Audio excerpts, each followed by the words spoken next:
Hello friends, welcome to Raghavi's kitchen. இன்றைக்கி நம்ம ரொம்ப ஹெல்த்தியான ராகி அடை எப்படி செய்கிறதுன்னு பார்க்க போகிறோம். இது நான் வெல்லம் சேர்க்கல, தேங்காய் சேர்த்து காரமாக தான் செய்ய போகிறேன். வாங்க இதுக்கு தேவையான பொருள்லாம் என்னென்னு பார்த்துடலாம். 1 கப் ராகி மாவு, ஒரு மீடியம் சைஸ் வெங்காயத்தை சின்ன சின்னதாக கட் பண்ணி வச்சுருக்கேன், ஒரே ஒரு க்ரீன் சில்லி, இது துருவின தேங்காய் ஒரு 2 டீஸ்பூன். தேங்காய் ஆப்ஷனல் தான், நீங்கள் வேணும்னா யூஸ் பண்ணிக்கலாம், இல்லைனா ஸ்கிப் பண்ணிவிடுங்க. அதுக்கப்புறமா இது கூட முருங்கைக்கீரை இருந்தால் சேர்த்துக்கோங்க, கொத்தமல்லி தழை, அப்புறம் கருவேப்பிலை, இது மாதிரி எது இருந்தாலும் சேர்த்துக்கலாம். நான் இன்றைக்கி வெங்காயத்தை பச்சையாக தான் சேர்க்க போகிறேன்.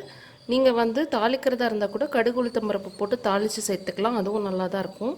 இது நம்ம இன்ஸ்டண்ட்டாக பண்ண போகிறோம், அதனால் நான் அப்படியே பச்சையாக தான் சேர்க்க போகிறேன். ஒரு பவுலில் இந்த ராகி மாவை சேர்த்துக்கோங்க, வெங்காயம்,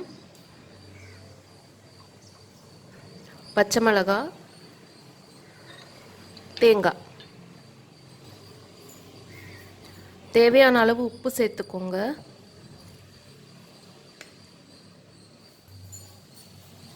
நம்ம இன்றைக்கி தாளிக்காததுனால இது கூட கொஞ்சமாக சீரகம் சேர்த்துக்கிறோம். இதில் இப்போது தேவையான அளவு தண்ணி தெளித்து கொஞ்சம் சாஃப்டாக கொஞ்சம் ஸ்டிக்கியாக வர மாதிரி பிசைஞ்சு எடுத்துக்கணும்.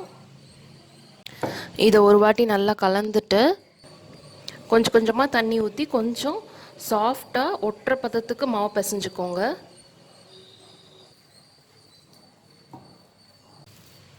பாருங்கள், இந்த மாதிரி கொஞ்சம் ஒட்டிட்டு தான் இருக்கணும், அப்போ தான் நல்லா நைஸாக அடை தட்டை வரும், அடையும் நல்லா ரோஸ்ட்டாக கிடைக்கும். குவான்டிட்டி 6லேருந்து 7 அடை கிடைக்கும். வாங்க இது இப்போ எப்படி பண்ணுறதுன்னு பார்க்கலாம்.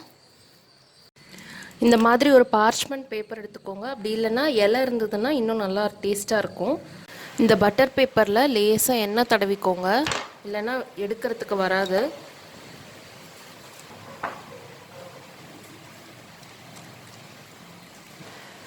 இந்த மாதிரி நல்லா நைஸாக தட்டிட்டு தவா மேலே டைரெக்டாக அப்படியே இந்த பேப்பரை கவுத்த போகிறோம். சம்டைம்ஸ் கையில் போட்டால் ஒட்டிக்கும், அதனால நம்ம டைரெக்டாக தான் கல்லில் போட போகிறோம். வாங்க எப்படி பண்ணுறதுன்னு பார்க்கலாம். இப்போ தவா நல்லா சூடாக இருக்குது, இதில் கொஞ்சம் தாராளமாக எண்ணெய் விட்டுக்கோங்க. இந்த பட்டர் பேப்பரை நான் அப்படியே தவா மேலே போட போகிறேன். இப்படி போட்டிங்கன்னா எடுக்கிறதுக்கு ஈஸியாக வரும். நம்ம கையில் எடுத்து மறுபடியும் தவாவில் போட்டோன்னா கையில் ஒட்டிக்கும். பிகினர்ஸாக இருந்தால் நீங்கள் இந்த மெத்தட் ஃபாலோ பண்ணிக்கோங்க. இதை சிம்மில் வச்சு வேக வைங்க, வேகிறதுக்கு கொஞ்சம் டைம் ஆகும். எண்ணெய் சைடில் விட்டுட்டே இருங்க. கலர் சேஞ்ச் ஆகும்போது இது வெந்துருச்சுன்னு அர்த்தம், நம்ம அப்போ இதை எடுத்துடலாம்.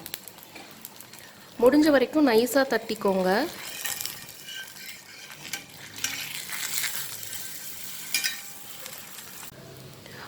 பாருங்கள், இந்த அளவுக்கு கலர் சேஞ்ச் ஆகணும், அப்போ தான் ராகி வெந்துருச்சுன்னு அர்த்தம்.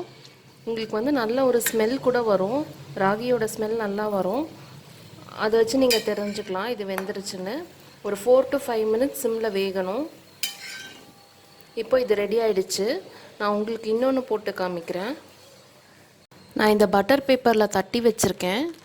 இப்போது இந்த பேப்பர் அப்படியே கல் மேலே போட்டு எடுத்திங்கன்னா பேப்பர் தனியாக வந்துடும்.